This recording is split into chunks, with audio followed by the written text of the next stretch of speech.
ശേഷം medicine ഒഴിവാക്കിയാലും I coffee തുടരണോ? അങ്ങനെയാണെങ്കിൽ പിന്നെ എന്തിനാണ് ഐ കോഫി ഉപയോഗിക്കുന്നത് എന്നുള്ളൊരു ചോദ്യം വന്നിട്ടുണ്ട്. നല്ലൊരു ചോദ്യമാണ്. സ്വാഭാവികമായിട്ടും പല ആളുകളുടെയും മനസ്സിലുണ്ടാവും ആ ഒരു ചോദ്യം. റൈറ്റ്.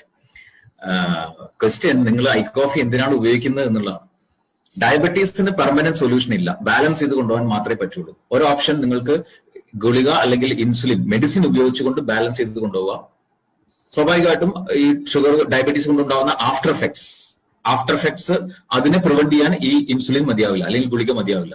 കോംപ്ലിക്കേഷൻസ് കൂടുമ്പോൾ വീണ്ടും നേരത്തെ പറഞ്ഞ പോലെ മെഡിക്കൽ എക്സ്പെൻസ് കൂടും, ശാരീരിക അസ്വസ്ഥതകൾ കൂടും, ഇതെല്ലാം സഹിക്കേണ്ടി വരും. റൈറ്റ്. ഇനി കോഫിയാണ് നിങ്ങൾ ഉപയോഗിക്കുന്നതെങ്കിൽ അലോങ് വിത്ത് മെഡിസിൻ കോഫി ഉപയോഗിച്ച് കഴിഞ്ഞാൽ ഗ്രാജുവലി നിങ്ങൾക്ക് ആ മെഡിസിൻ സ്റ്റെപ്പ് ബൈ സ്റ്റെപ്പ് ആയിട്ട് ഒഴിവാക്കാൻ സാധിക്കും. മെഡിസിൻ കംപ്ലീറ്റ് ഒഴിവാക്കാൻ പറ്റും.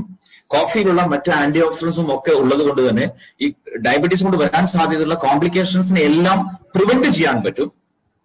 മധുരം അടക്കം ഇഷ്ടപ്പെട്ട ഭക്ഷണത്തെ ലിമിറ്റഡ് ക്വാണ്ടിറ്റിയിൽ നിങ്ങൾക്ക് കഴിക്കാൻ പറ്റും. റൈറ്റ്. ഒരു ക്വാളിറ്റി ലൈഫ്, മെഡിസിൻ ഇല്ലാത്ത ഒരു ക്വാളിറ്റി ലൈഫ് നിങ്ങൾക്ക് തിരിച്ചു കിട്ടും. പക്ഷെ കോഫി ലൈഫ് ലോങ് യൂസ് ചെയ്യണം. റൈറ്റ്. ചോയ്സ് നിങ്ങളുടെയാണ്. മരിച്ചുകൊണ്ട് ജീവിക്കണോ ജീവിച്ച് മരിക്കണോ എന്നുള്ളത് നിങ്ങളുടെ ചോയ്സാണ്.